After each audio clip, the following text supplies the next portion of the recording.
Hal yang kedua adalah biarlah kita saling terbuka dan saling jujur. Kalian catat itu betul-betul saling terbuka dan jujur. Saya kembali kepada dua ayat ini. Coba saudara temukan, mengapa dua ayat ini, pengantin kalian lihat lagi.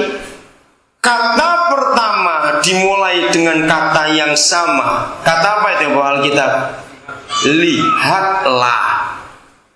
Lihatlah. Saudara, kata lihatlah itu punya dua unsur. Joshua dan Ellen, Jos lihat sini, Jos, kamu Jos. Kenapa kamu duduk aja? Lihatlah itu punya dua arti. Nomor satu jelas, kata lihatlah itu ajakan untuk melihat atau untuk diri sendiri. Ayo cepat jawab yang lain. Ajakan untuk melihat. Berarti masing-masing kita sebagai suami istri harus bisa memamerkan pasangan kita kepada orang-orang di sekitar kita. Lihatlah, lihatlah. Amin. Maka itu kalau suami istri sudah sering jarang pergi sama-sama, jangan-jangan saling rasa malu itu.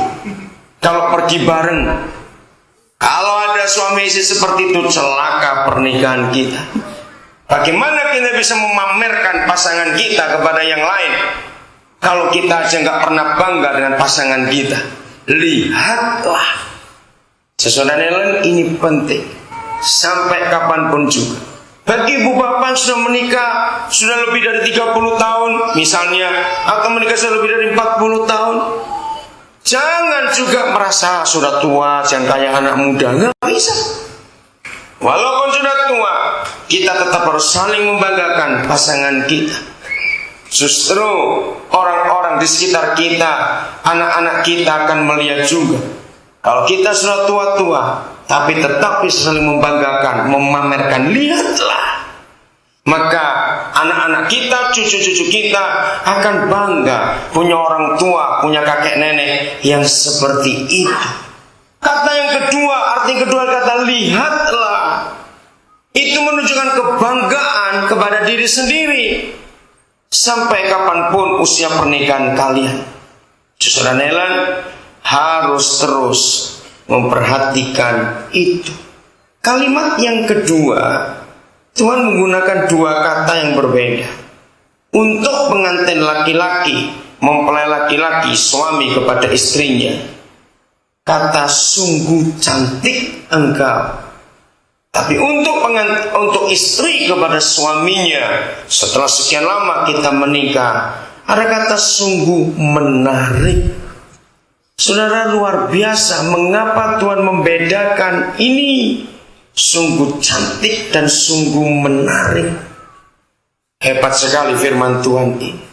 Maka itu kalau kita lihat Alkitab, saudara, bukan cuma sebagai firman Tuhan kalau saya pakai istilah agama, tapi lebih daripada itu, ini buku kehidupan. Hebat sekali. Lagi sekali saya katakan, yang sudah menikah sekian lama, suami, betulkah kita masih mengatakan sungguh cantik engkau pada istri kita? Istri, masihkah kita mengatakan sungguh menarik engkau? Kalimat yang ketiga, mengapa Tuhan menempatkan kata ini? Bagi suami memuji istrinya bagaikan merpati matamu. Ada apa ini? Kita semuanya tahu, di antara seribuan, ratus puluhan ribu jenis unggas di dunia ini, mengapa Papa di surga hanya menciptakan satu unggas di antara puluhan ribu jenis unggas, yaitu merpati. Merpati adalah unggas, adalah burung, adalah binatang yang setia. Kita semua tahu, merpati tidak pernah berganti pasangan. Pasangan mereka itu monogami. Hebat sekali. Ellen, tempatkan dirimu sebagai merpati. Artinya kesetiaan. Saudara, Alkitab mengatakan bahwa istri itu sebagai gereja. Kenapa untuk laki-laki nggak ada kata itu? Karena otomatis sebagai suami itu adalah gambar Yesus. Laki-laki kita berkata amin untuk ini. Karena kita para suami itu gambar Yesus. Dan itu nggak perlu disebutkan, otomatis aturnya sendirinya. Yesus Tuhan itu setia kepada gerejanya. Tapi gereja yang diminta jadi merpati, artinya setia. Helen, tempatkan dirimu seperti itu. Untuk suami, istri memuji, sungguh sejuk pertiduran kita. Kata sejuk itu luar biasa. Mari kita lihat Mazmur 128. Karena kalau sampai tempat tidur suami istri tidak jadi sejuk, dengan kata lain, ada neraka di rumah itu.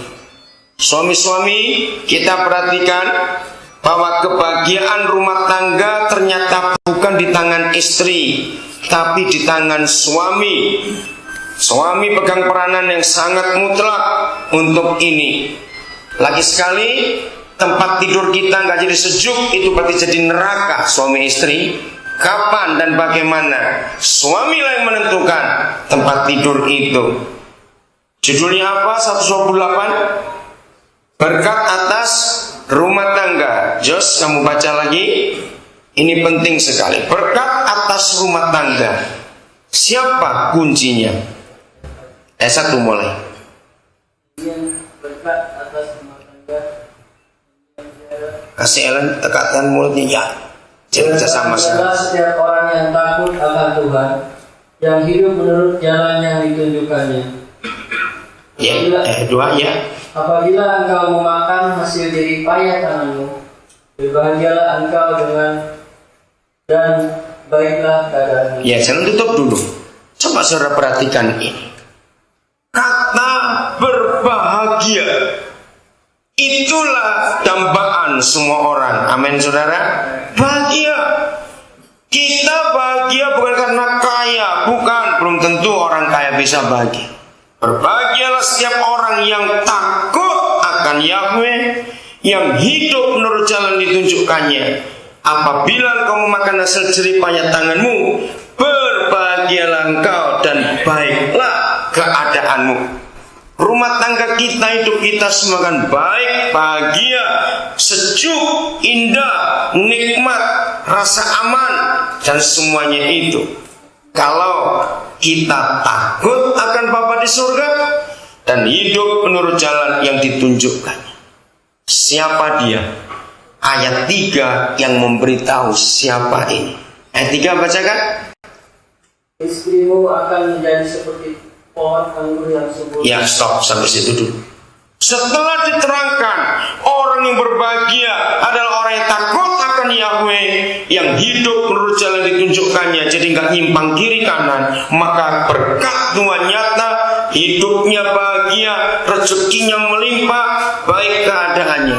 Maka ayat 3 memberitahukan kepada kita ketika ada kalimat istrimu akan menjadi seperti pohon anggur yang subur. Berarti firman ini untuk siapa? Untuk suami. Jos, pegang firman ini. Kalimat berikut Jos, ayat yang ke-3. Setelah istri kita, karena kita suami-suami takut akan Tuhan, istri kita jadi sumber sukacita. Pohon anggur gambar lambang sukacita. Yang kedua, ayat 3. Anak-anakmu seperti tunas pohon zaitun sekeliling meja. Anak-anak kita akan jadi berkat. Saudara, tunas pohon zaitun itu lambang obat bagi orang Israel. Kalau anak-anak dari suami, dari ayah yang takut akan Tuhan itu menjadi obat, maka kebalikannya. Saya percaya semua kita pernah dengar, mungkin itu saudara kita sendiri, anak-anaknya bikin masalah. Bukan cuma di luar rumah, tapi di rumah juga. Betapa menyedihkan hati orang tua kalau anak-anak menyakiti orang tua. Maka inilah rahasianya.